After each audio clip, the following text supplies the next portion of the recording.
So it was quite involved, and we had very, very tight editorial standards at the network level. When I went to work there, we had a managing editor by the name of Nick George, and he had certain rules, certain this, that, and those that you don't do.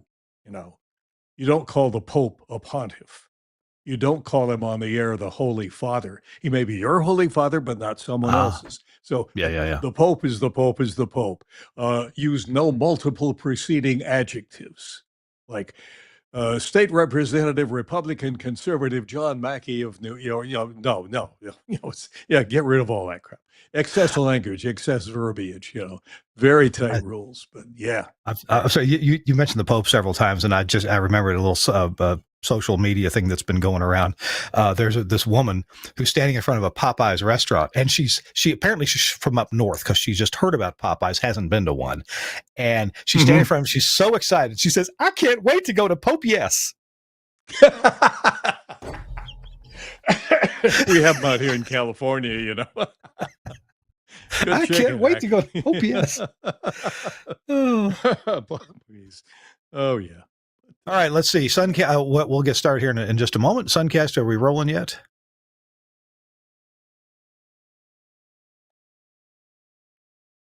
Oh, Suncast. I haven't heard your microphone yet. No home. Let's see if he's started streaming yet. What we do is he streams it on Facebook and on YouTube. Oh yeah, we're streaming. Mm-hmm. Okay, all right. So that we're not. Mm-hmm. I mean, we're live. This isn't the show yet, but we're live. So we should start behaving. What I do is I hear you now, Suncast. Absolutely. And hey, I think the hum is gone. Talk some more. Oh, okay. Let's see. So what I do. Okay. Bob, what I do is I share the live feed on Facebook out to several different places on Facebook. My distribution model is if you're in broadcast engineering, you probably can't avoid us. So, that's what I try to do. Right, it's like Chicken Man. He's everywhere. We played Chicken Man at KKHJ FM in Pongo Pongo, American Samoa. We bought the whole series. Yeah. We had that at WXYZ in Detroit when it was fresh and new, and that went on the air. The whole station, everybody just stopped and listened. Yes, yes, that was so great. Okay, are we? Yes, we are. Okay, we're there. And let me see if I can post it to one more spot to the broadcasting club. Share to a group. Or is there a radio news group that I'm a member of? No. Not under those words. Let's see this. Nope, I'm not. Shoot. Okay, well, we'll just share it to the broadcasting club. That's got 14,000 members.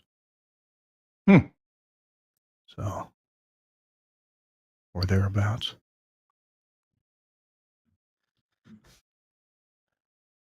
Well, I know we're a few seconds past the top of the hour, so we don't we treat this a bit like a network, but more like the Hooterville network. Not.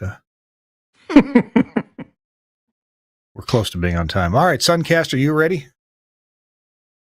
All right, good deal.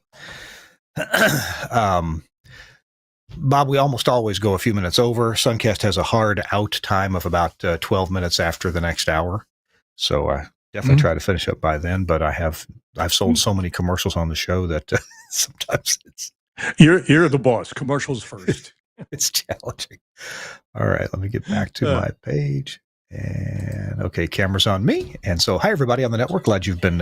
If you're here early. Thank you for being here early. This is the part that doesn't get published. This is live on the network. So thanks for joining us.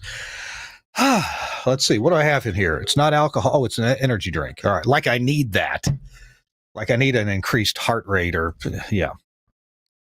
All right. So here we go. Episode 751 for June 5th, 2025. And we'll start the show in 3, 2. Hey, welcome into This Week in Radio Tech, the show where we talk about everything from the microphone to the light bulb at the top of the tower. I'm Kirk Harnack. I'm in the Nashville studio, the Telos Alliance studio in Nashville, Tennessee, actually. And thanks a lot to Telos Alliance, my full-time employer, for giving me a little bit of time off on Thursday afternoons, because to do what I love doing this show. It's really awesome. It's fun to do, and I'm just proud to be here. As some people would say. It's a beautiful day here in Nashville. Unfortunately, I don't think today we're not getting a weather report from Chris Tarr. No, he he told me he's tired. He's taking a nap. So I guess Chris will watch the replay. Our guest today, we're going to go ahead and bring him in. Our guest today is somebody who I actually have admired since probably I was a child. I mean, at least a barely preteen child, getting into my preteens, listening to the radio when I was probably 11, 12, 13. Heard this guy on the radio in the mid 1970s. And that would be our friend of mine. I'm delighted to call him that. And it's Bob Hart. Bob, welcome in. Good to see you. Hi, Kirk. Thank you. It's great to be here. And boy, do you know how to make a guy feel old. you wait a told minute, me I am old. You told me when you got started in radio, and I thought, dang, I was like a year old when you got a cherry job in 1963 or something like that. Yeah. Well, I started before that, about 6 years before that. So Yeah. Wow. Well, Bob, we're going to actually take our first commercial break in just a second here, but tease us a little bit about what we're going to be hearing about. Bob Hart, I always associate you with, I'm Bob Hart, ABC News. I would hear that, and it was just so ingrained in me. I timed into your newscast over and over. But aside from being a well-known network radio news talent, you also have a lot of interest in electronics and radio communication. Give us a little tease about what we're going to talk about today. we're going to talk about, at least in part, about the looking at the span of my career, which started in 1957 and went all the way to my retirement in 2004. We're kind of going to take a look at that span and the technological progress that was made from point A to point B. And when you step back and take a look, it's actually quite amazing what has transpired over those 40, 50 some odd years. Really is. And I understand we haven't said yet, but you're a ham radio operator, K2NX. So you've Kilowatts to November X-ray. Yeah. And you've also done some teaching about radio communications, I believe, with Boy Scouts.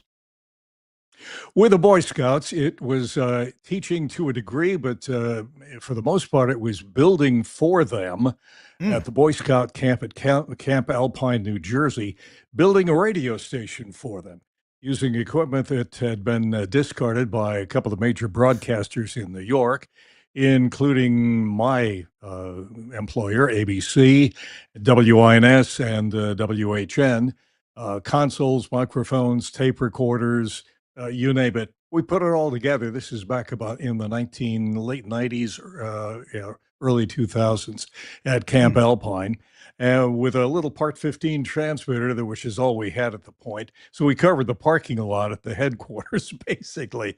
But it was a place where the scouts could go and learn radio and production techniques and how to work a microphone and how to work a console and how to edit tape and the whole 9 yards. So that was the teaching experience. I started out to be a school teacher, I think I told you.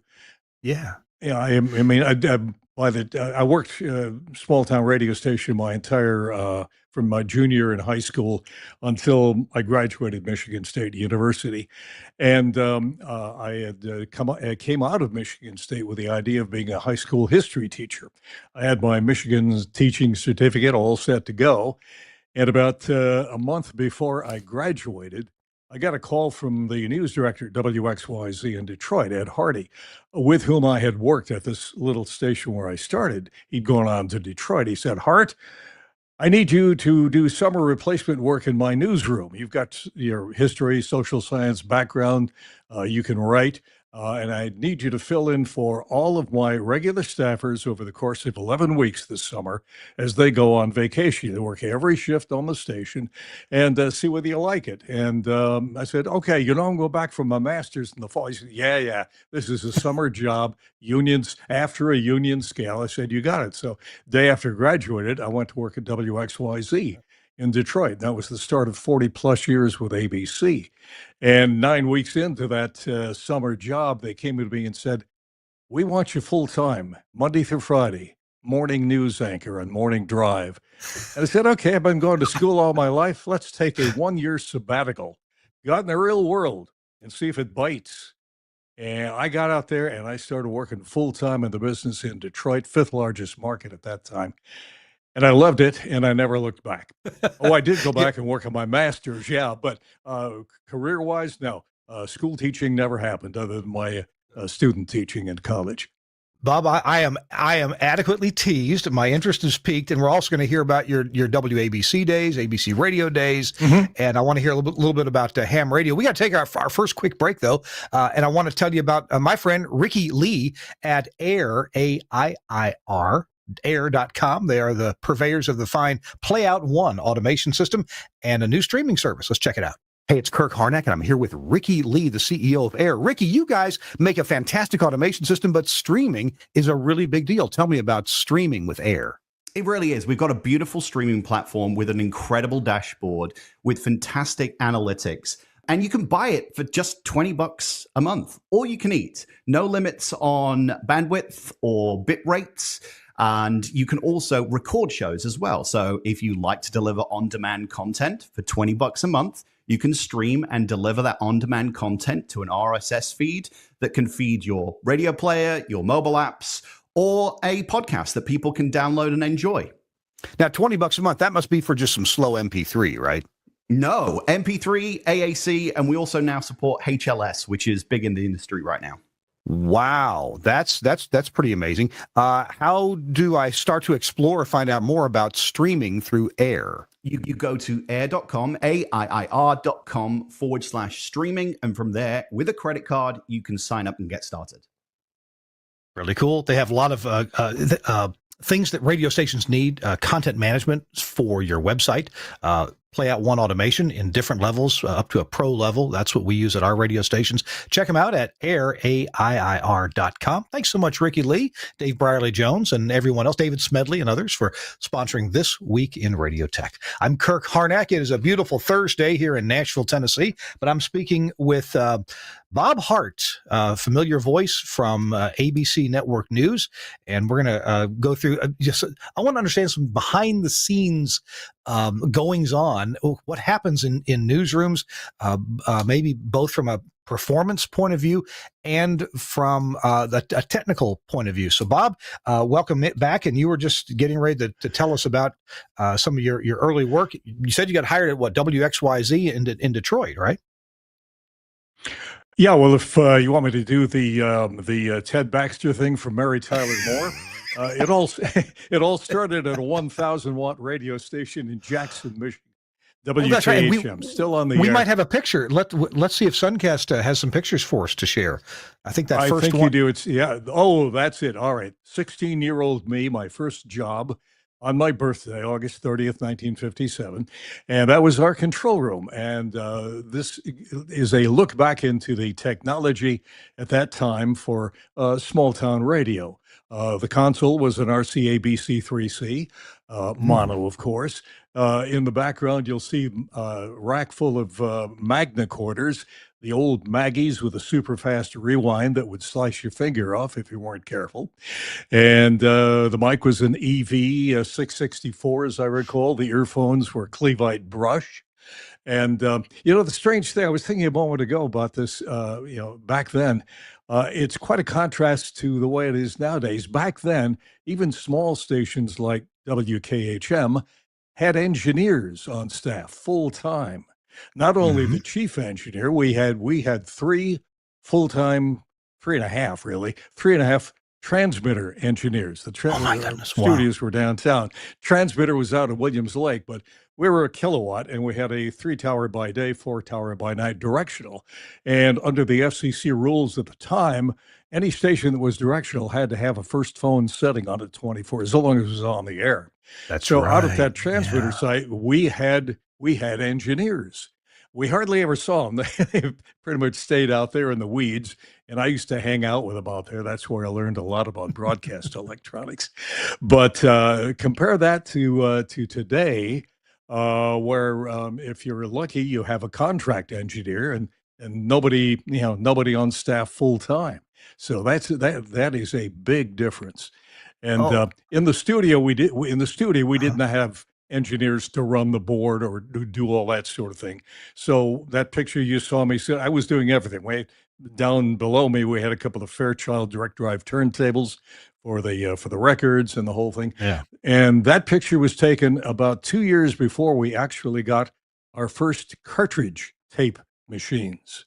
All of our spots were on reel-to-reels, played on Oh my those goodness. Maggies. Oh, And what a bunch of between work. between records, it was a job, and most of them were on little 5 inches. Between during the records, it was your job to rewind the old ones, put the new ones on, cue them up to whatever commercials you needed, and go from there. The first cart machines we had were RCA. What were they? RT7s, I think. Which this is like 1959, I think, something like that. And it Hmm. amazed me when I got to the ABC radio network to start freelancing up there in 1969. I walked into the control rooms there, and what do we have in the way of cartridge machines? RCA RT7s. Same ones we had in Jackson, Michigan in 1959. That picture's a picture of me doing a remote broadcast. We Oh. did a lot Hmm. of remotes at our, usually the afternoon drive disc jockey was on remote someplace. That was a picture of me doing a remote from a boat store. And we had a little console that was dragged out to each site by our chief engineer prior to the setup. Had two turntables, an RCA OP6 line amp, and an OP7 4-channel mixer. And that's where we did our remotes. And we did not have Martys in those days, not at least not at my station. We were Hmm. all connected back to the studio by landline through Yeah. Bell toll tests and all that sort of thing. Oh, wow. And yeah, that was fun. That was fun. And they play the commercials and what have you, and jingles from the studio. And then from the remote, we would read the live commercials and play the records. And we did that a lot of times. So that was that Wow. was the fun part of it there. The only other thing I think I sent you in those pictures were some of the things we equipped our sales. Remember, we had actual salespeople that went out on the street and talked to local merchants and sold commercials, and they would take with us the coverage map for the station, showing the skeleton head pattern of the radio station, what area Sure. we covered in central Michigan. They say, "There you go. All right." That's a 3-tower daytime array with a kilowatt. There's Jackson, my hometown, and to Uh-huh. the north, the state capital in Lansing. Oh, But yeah. this is what the salesman would show. And then they'd show another one, which I don't have, of our competitor in town, the older station, which was a 250-watt pot boiler at 1450 with just a little circle around the town. So that was part of the sales pitch. and, I and I the had other not thing heard that. you I may hadn't heard that remember, term pot yeah, boiler. That's pretty good. I hadn't heard that before. we call them the graveyard channels now. I Oh, think the sure. Class Yeah. C's, but and remember when stations chief engineers sent out QSL cards? There's one there that our chief engineer Paul Wright designed for us, acknowledging reception of the station. But that was part of the Hmm. fun of small town radio, and I dread the loss of that now because that that station and so many others like it were learning uh, uh, uh, places for people just starting out, young people starting out in the business. That's where you learned the basics. That's where you made a lot of your mistakes before you were able to move up to larger markets. And I think that's long now with computers in a closet running everything. I think that's pretty much gone. It's sad. I think we have two more picks from this first batch. Suncast, you can pop up whichever of those two you'd like next. Oh, there we go. Oh, doing news with an old RCA Junior Velocity. Yeah. That's a And junior behind velocity. you, you Okay. see Okay. It's not a 44B. This, by the way, is if you get it into the picture, this is the big guy. This is the 44. This is my old mic from WXYZ, which you'll see in a few minutes. Ah, there But we this go. survives to this day. Yeah, this survives to this day. This came from one of the Lone Ranger studios. What? Oh my It goodness! was Wow. well, it was WXYZ was the station that originated the Lone Ranger when it started as a radio show in 1933. Oh my Sergeant goodness. Preston of the Yukon, that sort of thing. So when I went to work there in 1963, I was working with a lot of the old timers who had staffed the Ranger broadcast, from producers to announcers to actors and what have you. And it was quite a learning experience about the history of radio when you sat down and talked to those guys too. But anyway, that's be that as it may. But yeah, that was the joy of small town radio. I think we Making the got one move more picture to from this. I think we got one more picture from this batch. okay. The console. Actually, Yeah, this is. This is that was not actually our console. That's a stock picture I found, but that was our RCA console with tubes. You remember those things? Yeah. Yeah, that was a great little console. I actually had one like that in my home for a number of years in New Jersey, small studio in my home. But that was basically the tool of the trade for us. That was master control and. That console to me looks warm and loving, and I like looking at it, except for one thing. If I'm not mistaken, I see some Christmas tree blocks in the back where you connect all your audio wires. Oh yeah. Oh yeah. I don't care much for Christmas tree blocks. It's so hard to. I don't either. You're gonna burn your fingers on those soldering those. Oh, I know. I soldered more than a few wires to the one I had at my home, but I know what you mean. Anyway. Yeah. So, I'm sorry. You were getting ready to tell us where you went on after that, after WXYZ. Well, yeah. In XYZ, it was going to point out from the technical point of view. Of course, a bigger station. All the equipment there was Gates. And that was the first publicity picture there in front of this microphone I just had here of me doing the news in Studio B at XYZ, and that's my old news booth, Mike. And that has come and stayed with me all of these years. But the big difference in making a move from the small station to a major market like Detroit was, you were suddenly not able to do everything you used to do in small town radio. You got into a unionized situation where job categories were very narrowly defined. We in AFTRA, we were on the air, we did all the air stuff, but we could not handle tapes. We could not edit tapes. We could turn our mics on and off. That was about it. We did not ride levels.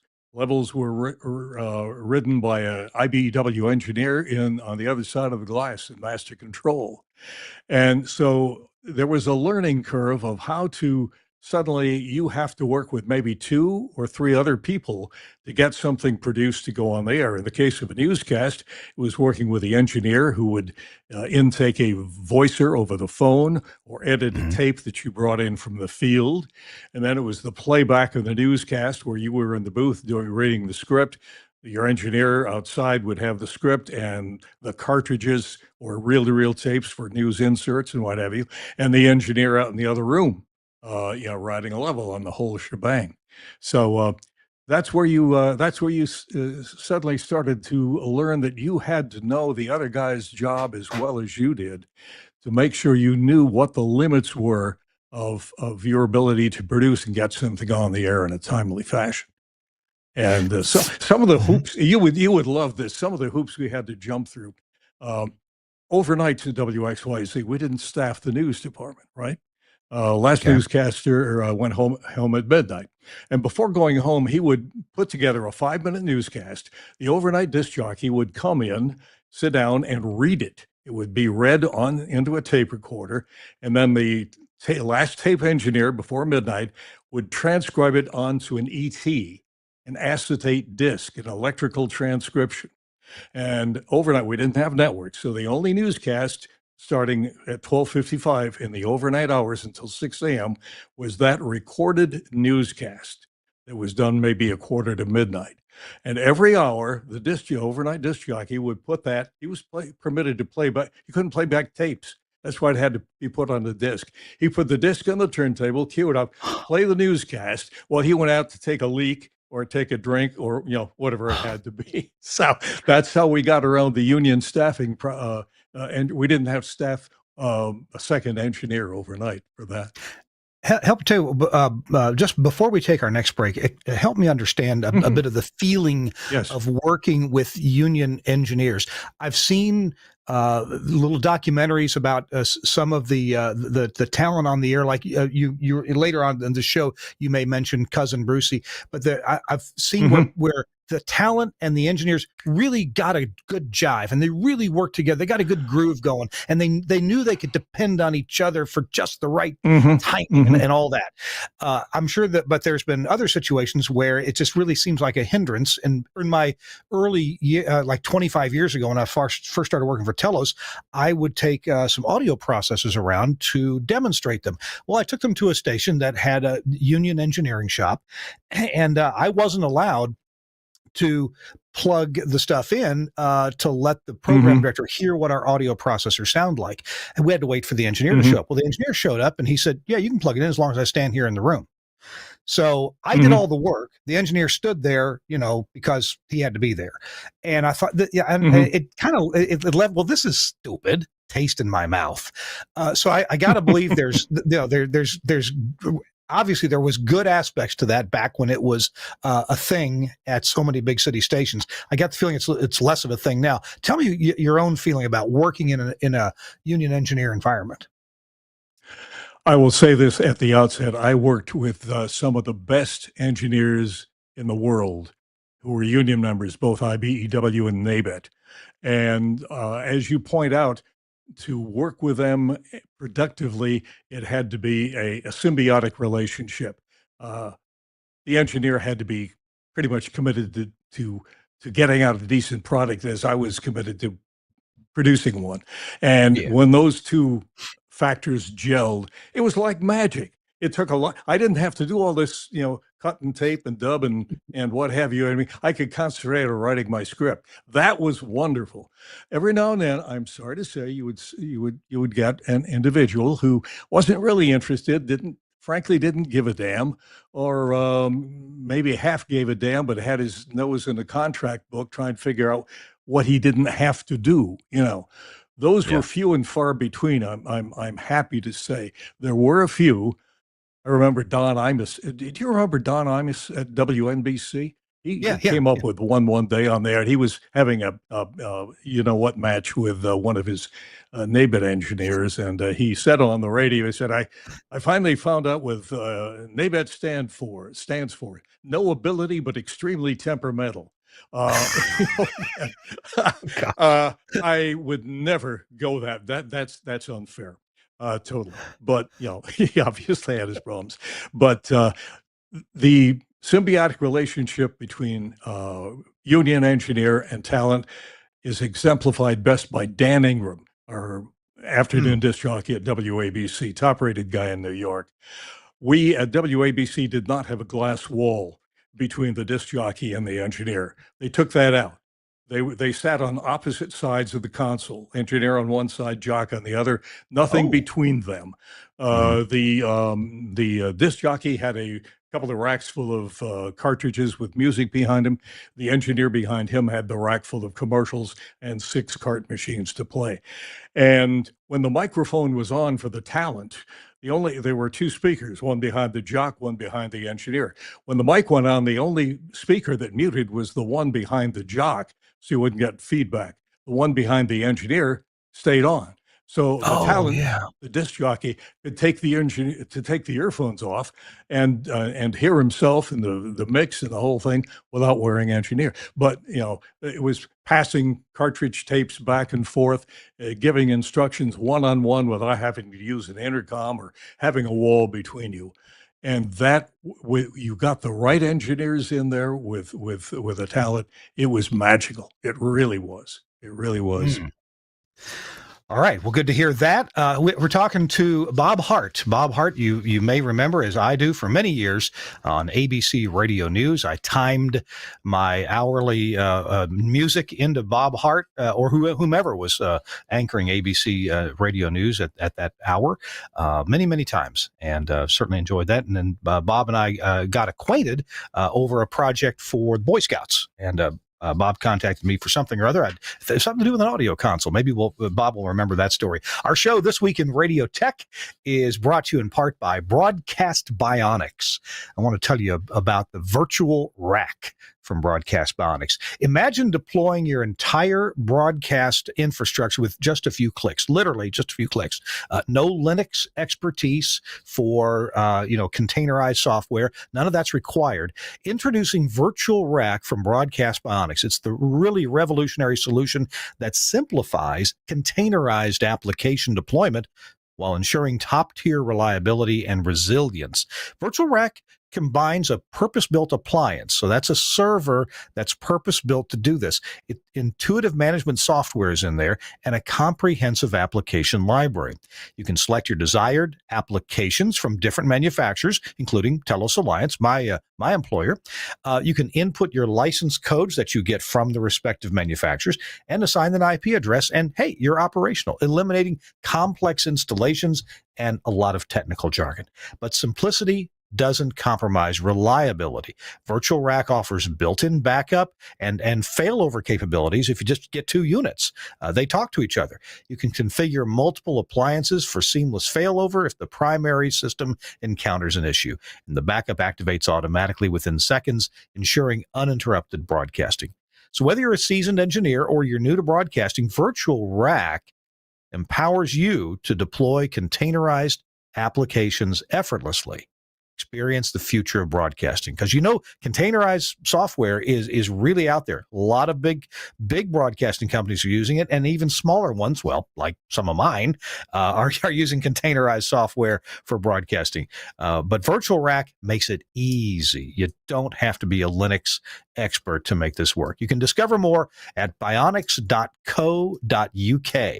bionics.co.uk and click on Virtual Rack, and you'll find out a lot more about it. Huge thanks to Dan McQuillan and his team, his development team at Broadcast Bionics, who developed Virtual Rack. At Telos, we're big on containerized software deployment. I've been talking about this for years. And frankly, when Bionics came along with their deployment and their ease of use, we were a little skeptical at first. We wondered, is this really going to work? And you know what? We got hold of it, and our development team at Telos tested this out.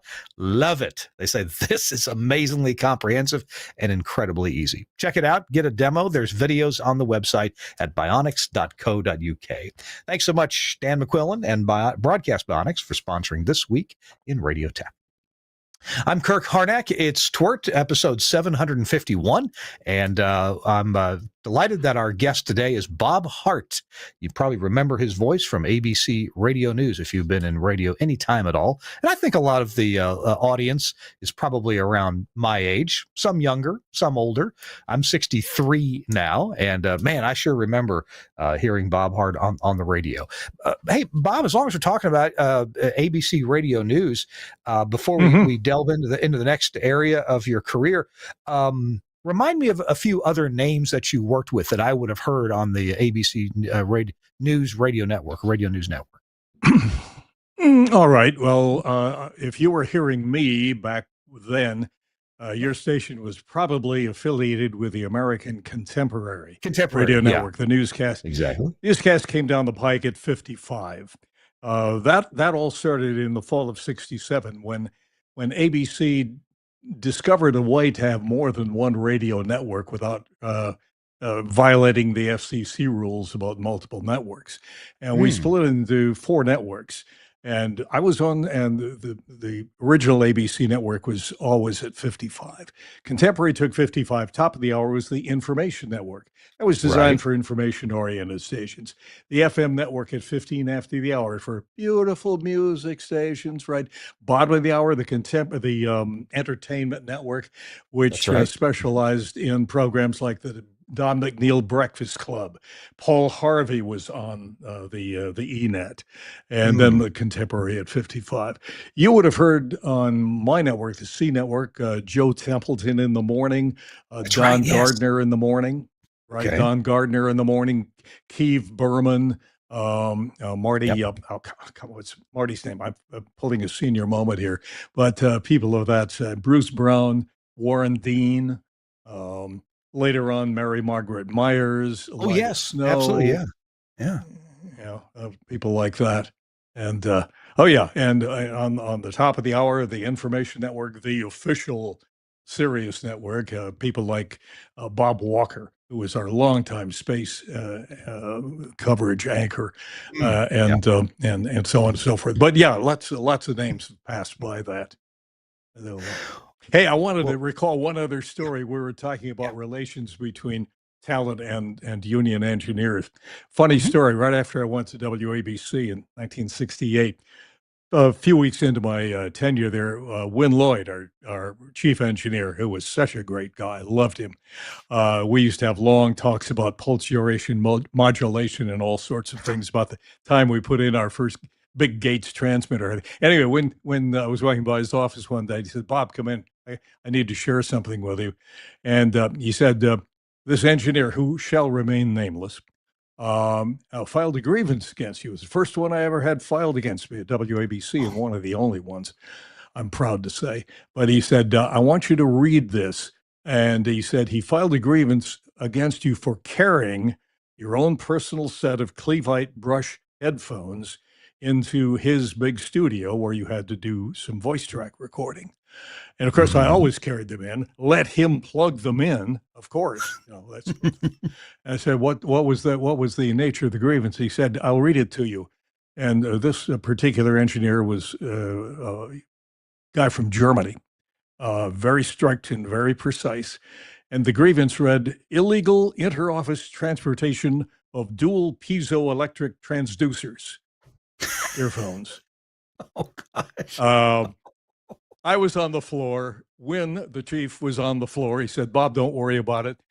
This engineer and I became great friends and great working partners over the years. And he was one of the best tape engineers I have ever worked with.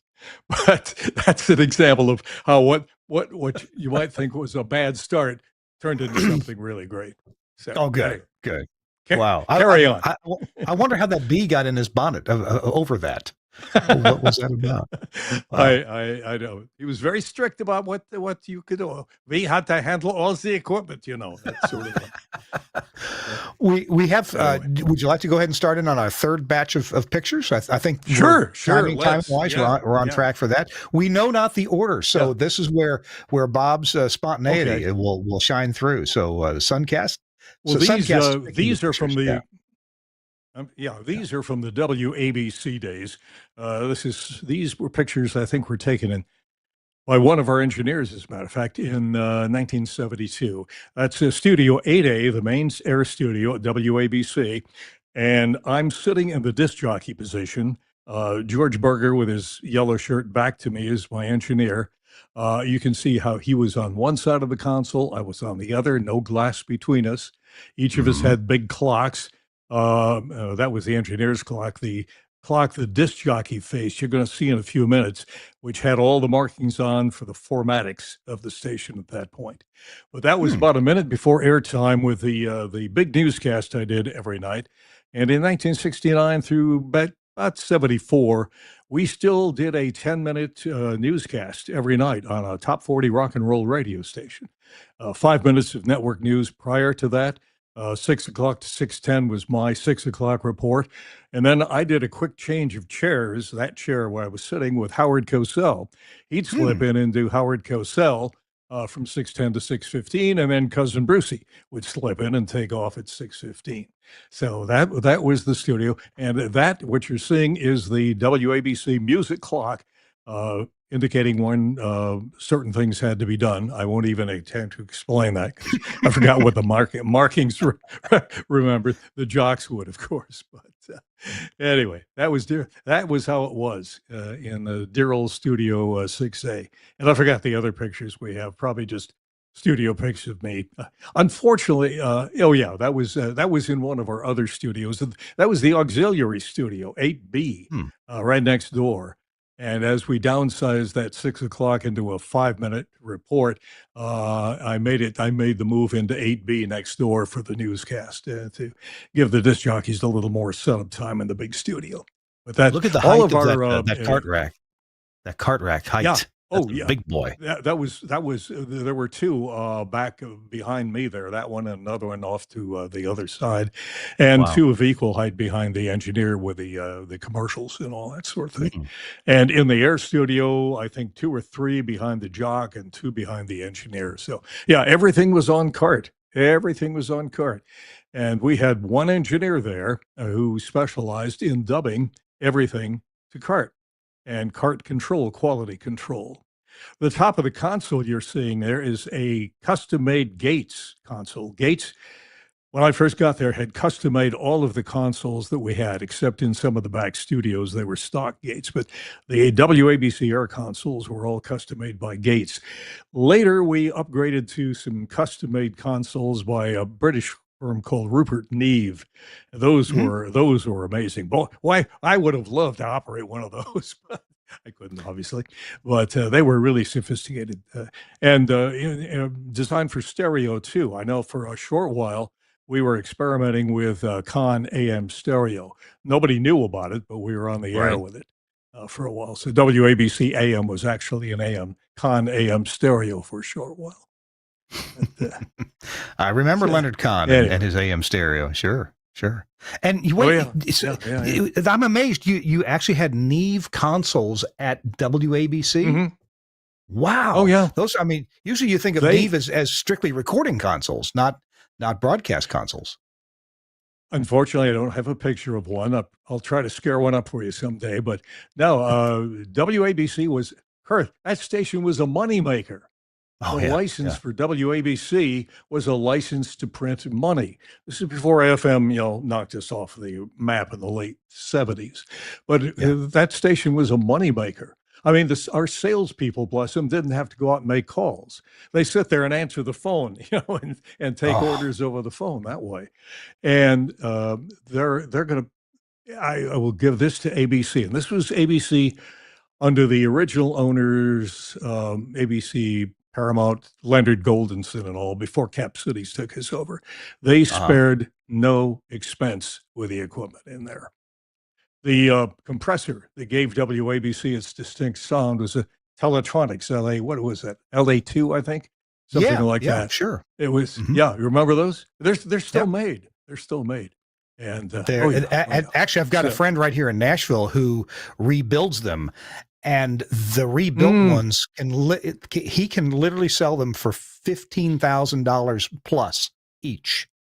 I want to say he quoted me $45,000 that one guy was willing to pay for something, but yeah, those are wow, quite valuable. Crazy. That's the quality of equipment we had.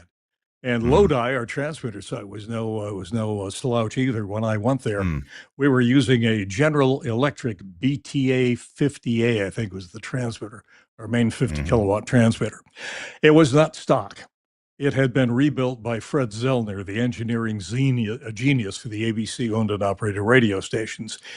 He replaced the final modulator and final RF tubes with special beefier tubes. I think they too were British manufacture.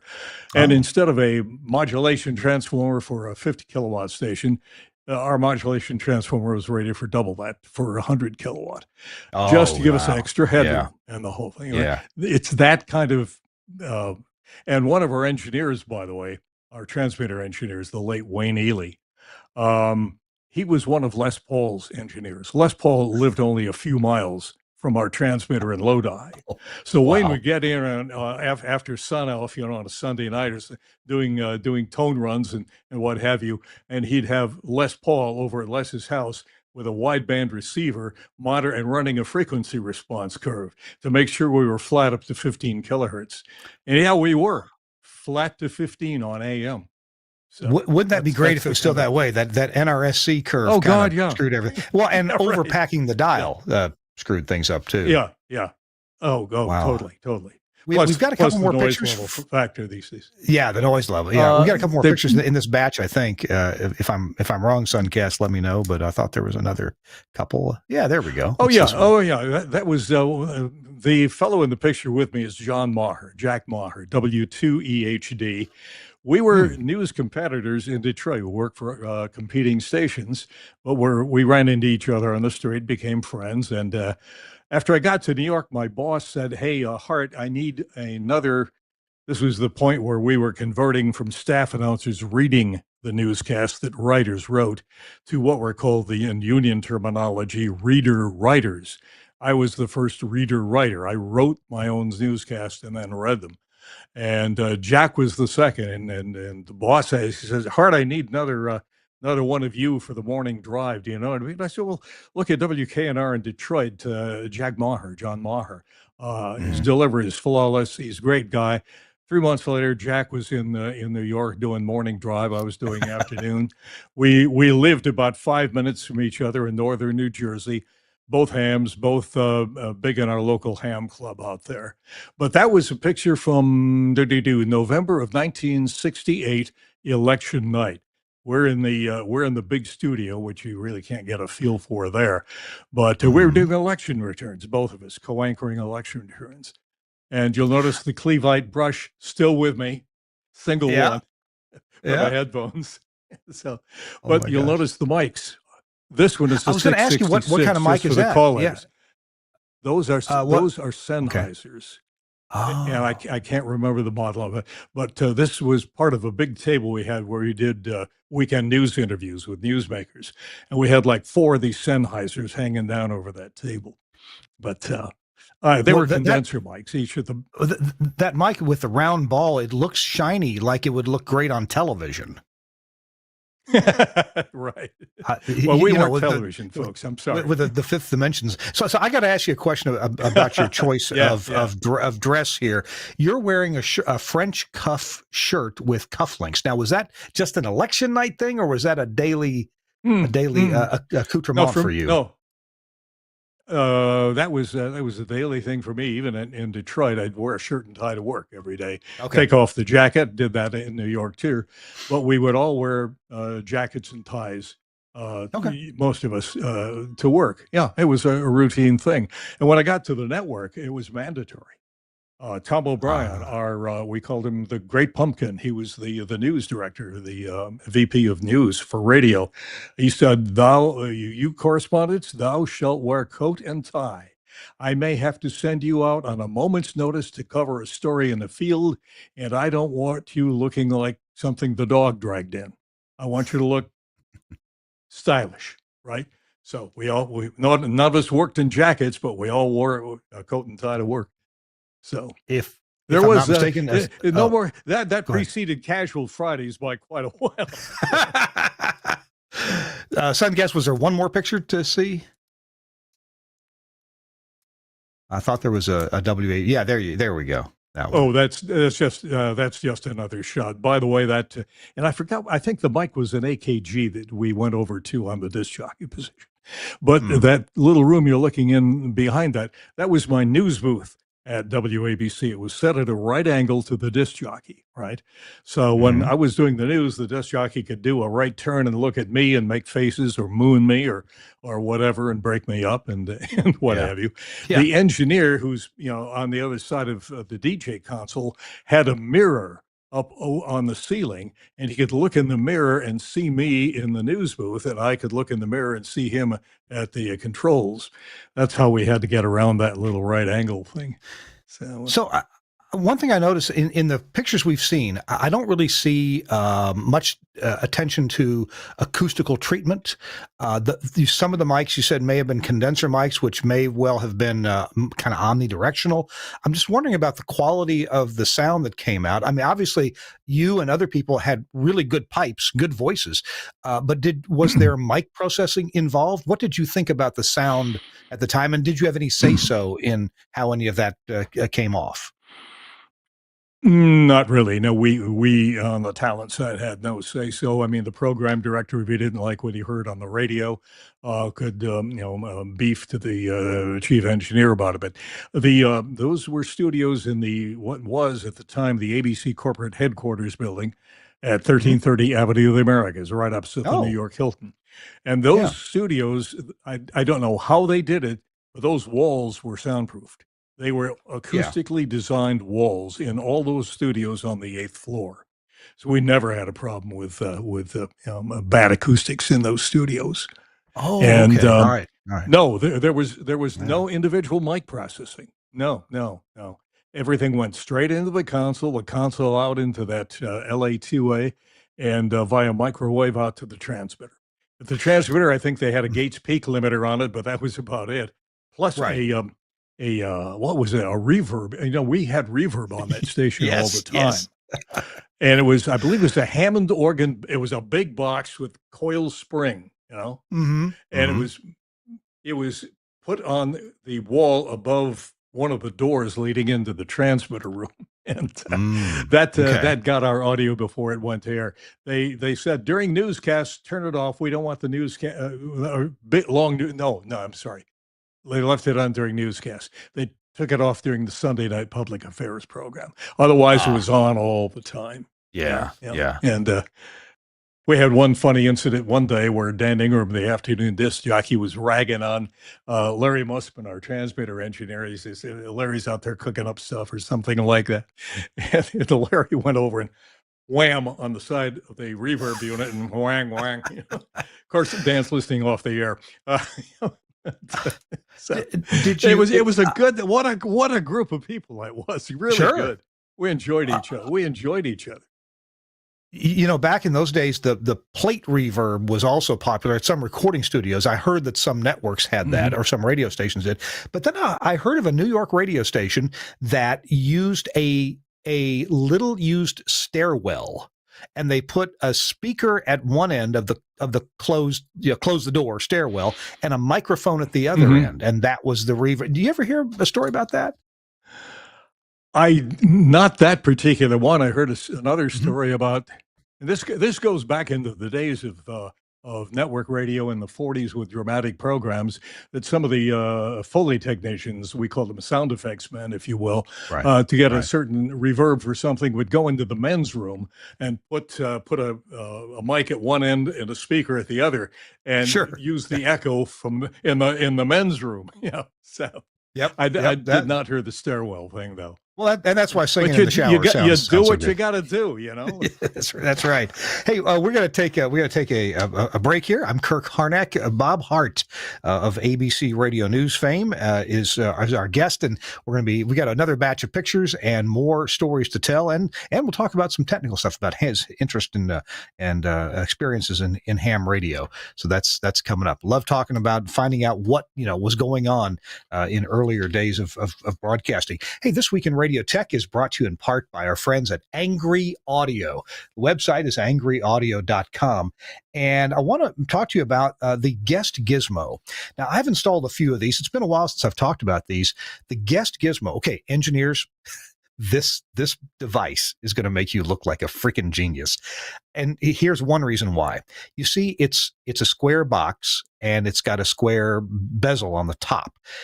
You drill a round hole. I think it's 2 3/4 inches, but don't quote me. You got to check the instructions first. But you drill a round hole in the top of your counter. Be sure that's where you want your headphone jack for the guests.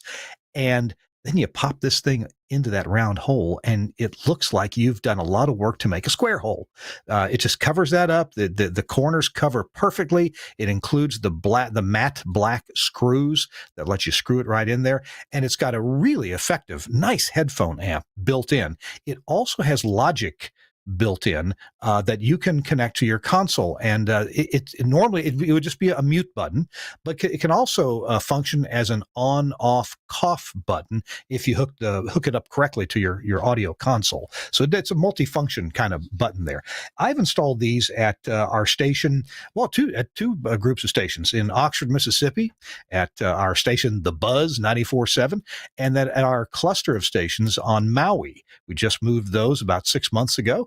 and I installed some of these in the talent positions there, in the guest positions, I should say. In the talent positions, we installed the headphone gizmo. That's the one that goes under the counter, and it's nice and smooth, and you won't snag your pantyhose on it and stuff like that. That's what I always used to say. But man, this guest gizmo is a really cool device. It's powered by a wall wart that comes with it. You can bundle those wires easily, and it also comes with the adapter that you'll need to go from Studio Hub wiring over Cat5 cable into the left and right inputs on the back of it. So check this thing out. It is the the guest gizmo from Angry Audio. And of course, besides the guest gizmo, they've got a whole lot of things that'll help you wire your studio quickly and easily and make it look really professional. Check this out, angryaudio.com. Thanks a lot, Angry Audio, for sponsoring This Week in Radio Tech. Our show also brought to you by our friends at Max Connect. And I know I'm going to talk about it again. Becoming very popular are these FM audio processors that run in a Windows environment. Now, I've got a bunch of these, and you can make them run very, very reliably. You turn off Windows updates, and I've got them running on PCs with the Axia IP audio driver to get audio in and out. And there's several companies making these FM audio processors. Of course, there's the Omnia SST, there's Stereo Tool, there's Breakaway One, and these are really cool devices. But the problem becomes, how do you get FM multiplex or the FM composite signal out of the PC? And there isn't a good solution, or there wasn't. There were solutions, but I got to tell you, none of them were really perfect.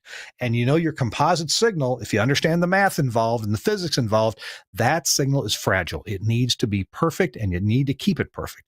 And the way you do that is with the Max Connect U.192.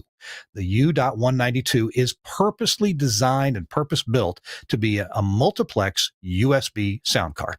So it doesn't require a driver on your PC, because that's already built into Windows. It's a class-compliant driver.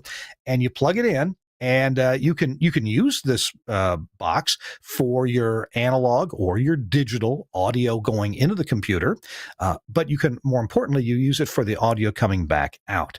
You can get analog audio out, digital audio out, and the most important part is you can get composite multiplex audio out, and it's 100% perfectly done. It's designed specifically to do this without DC offset, but also without capacitors in the line, and the frequency response and phase group delay. It's all perfect for the entire FM spectrum. So you see those composite, those BNC connectors on the back?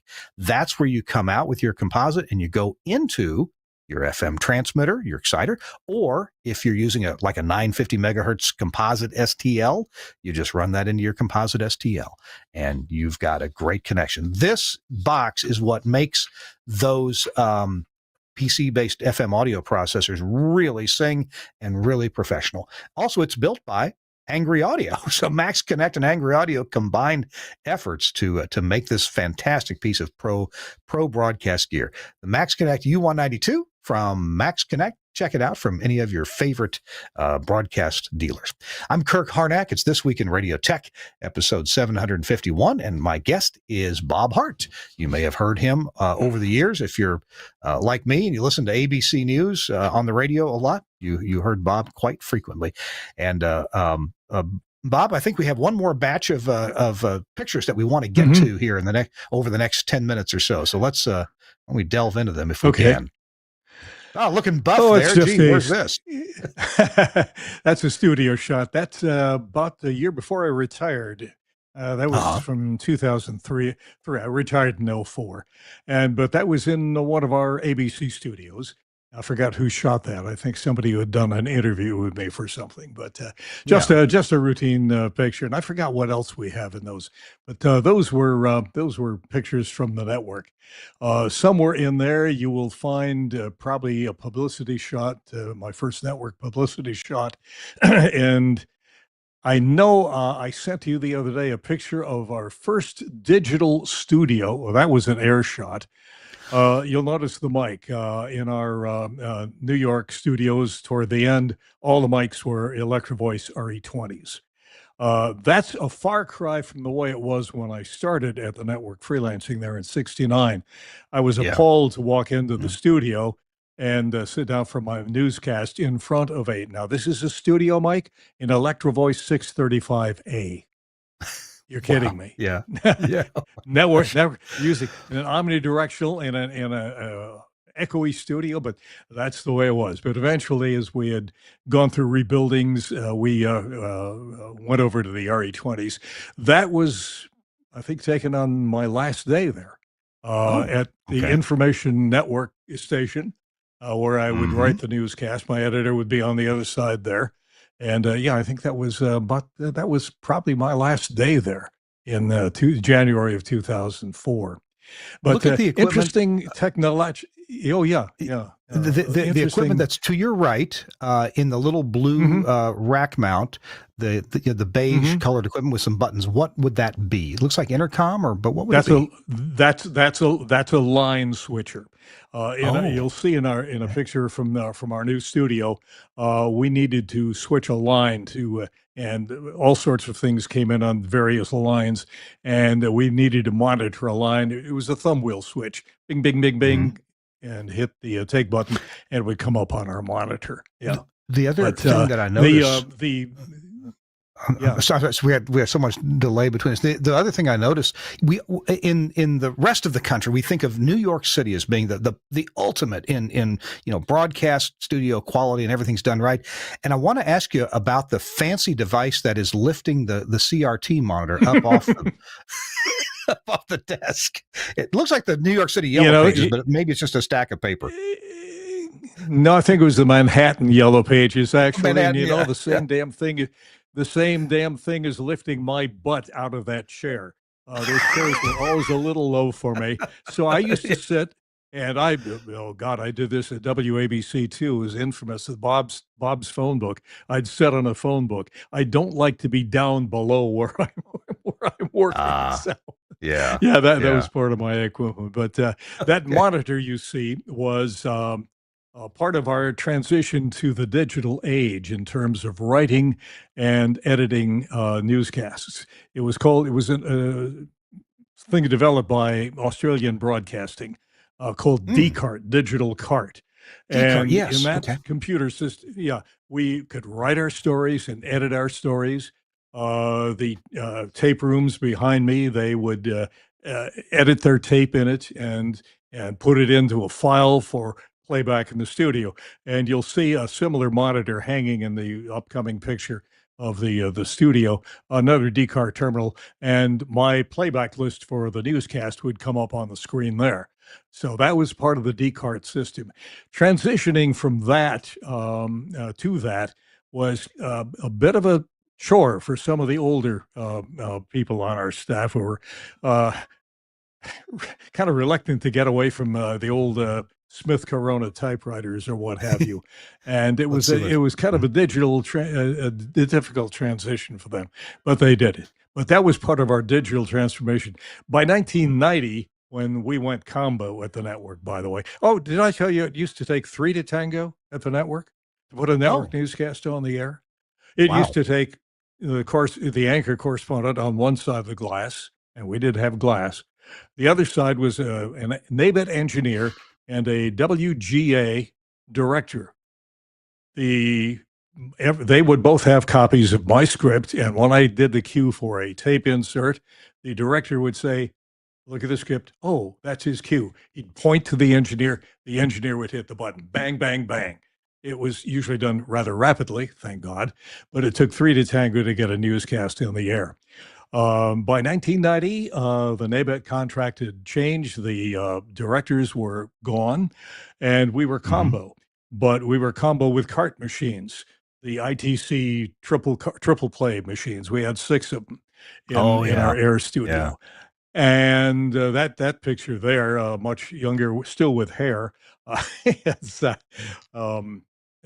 from the day when we were doing the audio carts. It preceded D cart, Ah, and okay. but yeah.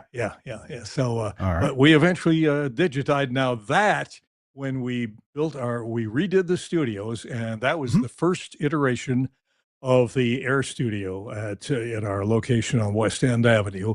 New Hmm. console. There's, you see in the upper right hand corner, the DCART, the kind of beige DCART terminal, which would Okay. have the list of all our audio inserts. In the right hand rack, you'll see 4 switching units like I had out at my desk. If I had to do a remote pickup from Washington, say Vic Reitner had an insert from Washington, flip, flip, flip on one of those, and it would bring it up on one of my faders. That sort of thing. The RE20, the mic, and the other rack on the bottom, that was our intercom system for the whole ABC floor. If I Oh. needed to talk to Hmm. my editor during when my mic was off or anything, I just hit the intercom to the editor's desk and ask a question. But that was the first of our digital playback studios, and it was modified. Wow. Things were added to it, but yeah, it's You, what a transition though from a wire recorder in 1960, 1957 when I started. Got to Detroit where we're using a little, God knows what it was. It was called a Norelco. It used 3-inch reels of tape. That's the oh, only thing wow. we could use in the field to record our news. To Hmm. get to WABC, and WABC when I got there, our street reporters were carrying around Nagras. Remember those? Oh, yeah. Wow. That Those the are spendy, state expensive. Yeah. they're expensive and they were heavy as heck. One of our reporters Yeah. got a hernia carrying one around, Oh, gee. and eventually they said, "No, that's too much. It's too heavy." So we went over to Sony TC100s, little cassette recorders, and Hmm. I Hmm. had it's long mine is long gone, but I paired my TC100 with this. Oh, yeah. Okay, your basic 635A, and Yep. this was my mic for street reporting in New York, all the years, both at local and network. So, Nice. and what a change! And then eventually we got rid of the TC100s. We went over to stuff like this guy. This is a Marantz Yeah, I cassette was going to deck, ask you if you used right? the Marantz. Okay. Yep, we Yeah. did. This was complete with XLR inputs and the whole thing. But yeah, this was my favorite. We could do a lot with that. But what a transition, from wire recorders to tape, and then eventually, and the reporters who came after I retired were using digital recorders in the field. So big We could change. talk we could talk a whole nother hour. I got one quick question about talent, and then we'll take our last break, and then after that I'm gonna put you on the spot. Which it'll be time for our tip of the week. Once again, your host terribly forgot to ask you about thinking of a tip of the week, so you'll have 2 minutes when we start the spot break. But I do want to ask you about other Okay. talent. You mentioned the name Vic Ratner, and I've heard that name so many times in my life. But I'm wondering, did you guys ever commiserate with reporters or anchors from other networks? And the guy I'm thinking of particularly, as I heard his name all the time, I worked at a public station that had we had AP radio news, and that was Pi Chamberlain. Mhm. Heard his name all the Mm. time, read things that he wrote. Did you ever commiserate or spend any time with any of people from the other networks? I did not know him. He was based in Washington, and Oh, yes, if that's right. we Yeah. happened to be in the Yeah. field, we would commiserate with our fellow correspondents from the other networks and what have you. Most of Hmm. in fact, all of my field work, with two exceptions, was done in New York. So I would Mm. commiserate with a reporter from WNEW or WOR or something like that. Yeah, Hmm. we'd bat it back and forth. Hey, what do you got? What's scuttlebutt in your newsroom today? And that sort of thing. But yeah, it was a fairly close knit profession. I remember you and I talked in our pre-show planning about. I made a visit. I remember now. I made a visit to ABC Radio News in New York in the mid '90s because I was working at Scott Studios, and we were pitching Scott Studios digital automation systems, and that's the first time I ever met Chris Tobin, who for some Chris years Tobin, was. yeah. Yeah, he was my sidekick here, and I met a name that we also talked about, Ron Rollo. Met him Hmm. at that location. Yeah, that would have been Hmm. mid Yeah, '90s, and yeah, yeah. I guess I didn't happen to run into you that day. but I. No, I wish you Yeah. had the alternative. But oh yeah, we had a great crew there, and we just had a big reunion about 2 weeks ago in New York City. We do this about every 3-4 years. Mhm. The ABC Radio News team gets together, and some of us will come from. I mean, I came from California. I went from California all the way to New York, and others made big trips too. And we're still together, and we're linked together. We have a website, actually a Facebook site dedicated to the ABC Radio News Mm, operation, yeah. and it's great. That's how we stay in touch. Yeah, We're going to take associations you our. make, Yeah, go ahead. Go ahead. and you hang on to them. Go. We're going to take our last break and hear from Broadcasters General Store, a place where you can get everything you need, including Vox Pro. We'll be right back. Hey, what's happening? St. John here, coming to you from Command Central, and wanted to tell you about the absolute best partner you can have in radio. I'm talking about, boom, Wheatstone's Vox Pro. Now, a lot of folks have used previous versions of Vox Pro, all awesome, but I want to tell you about some of my favorite new features in 7. And for folks who've never used Vox Pro before, I'm about to tell you why it's an absolute game changer and essential for really fast-paced multi-element radio. Lots of different audio software out there. Why Vox Pro?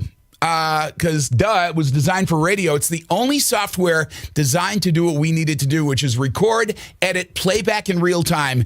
When I say lightning fast, I'm going to show you how fast you can edit stuff up in Vox Pro right now. So literally 3 clicks on the controller, mark left, mark right, everything that gets marked, you hit delete, it goes away. It's literally that fast. So we're going to take this part right here.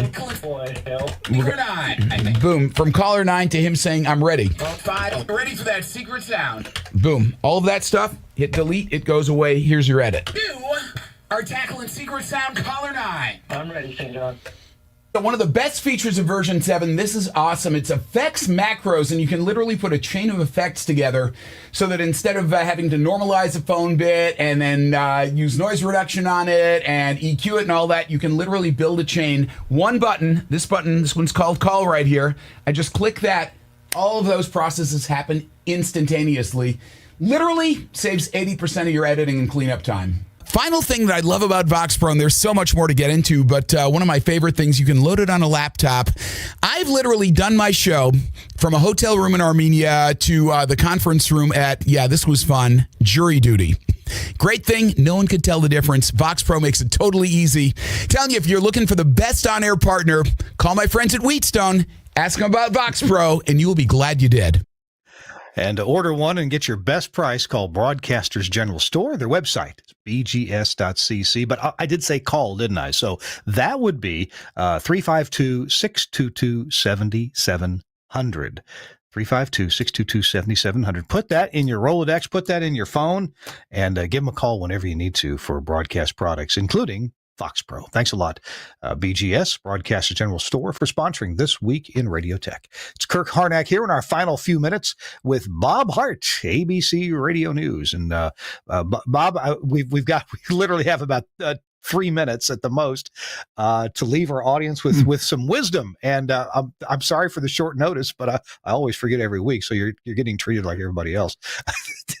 Thank you. I appreciate that. You have one more story or a word of wisdom you'd like to pass along to our audience? Words of wisdom, as they say. Now, my only words of wisdom would be, whatever you do in life, be passionate about it.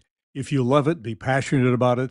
Do your absolute best. And my experience, as we've related it from way back 1957 to when I retired and beyond, don't be afraid to learn. Things are always going to change, and damn it, keep up with it. Learn it, and you will never be left behind. That's it. That's my approach to life, And I've had a pretty good one, thank God. I can't help but notice the books behind you. Do you have a favorite author or a favorite book? Dickens, Charles Dickens. Really? Yeah. Yeah, in terms of the novelist, but I guess I'm an Anglophile, so a lot of the stuff he wrote, really rings with me. But I'm an avid reader. I always have been, and I still keep it up to this day, as long as my eyes hold out. and I don't start going to sleep with a book in my hand. Yeah. But I'm avid reader, and I've been retired now. I got 21 years. Yes, 21 years. Seems hard to believe, but I'm still talk about being passionate about what you do. I'm still a news junkie. I get up first thing every morning. I sit down with my first cup of coffee and dive into the New York Times. And with lunch, over lunch, I'm usually on my laptop or my iPad reading the Associated Press news wire. I can't let it go. I'm a news junkie. Always have been, always will.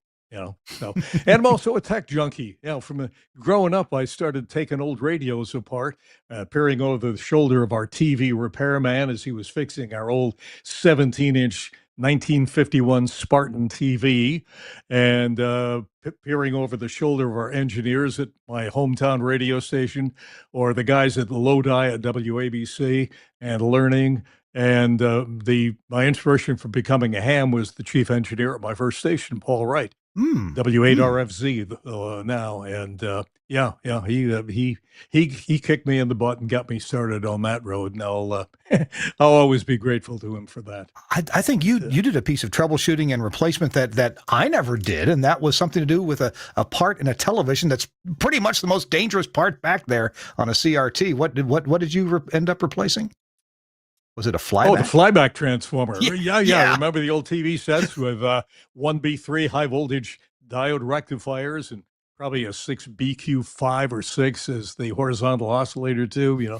I had learned enough about TVs by the time he got set off to California for a bigger job that I dived in and tackled it myself. I never tell you, when he moved to California, he called up my dad and said, Mr. Hart, we're moving to California. I got all this room full of radio stuff, tubes and condensers and this, that, and the other thing. Would it be okay if I gave them to Bob? And Dad said, yeah. Yeah. So over comes our TV repairman with a truck full of everything you can imagine. And that's when I plunged into the electronics hobby full time, big time. I'm glad you got that last. Go ahead. I had a mentor. Yeah. Yes. All right. We got to go. We're all out of time. And Bob Hart, thank you so much for being with us. Don't hang up because we're going to get a picture of you in just a minute. I want to thank very much Bob for being our guest today. Best wishes to Chris Tarr. I hope his nap does him a lot of good. And he should be back with us next week. And thanks a lot to Suncast, our producer for This Week in Radio Tech. Always does a great job, and I appreciate Suncast very much. We got to go. We'll see you next week on This Week in Radio Tech. Bye-bye.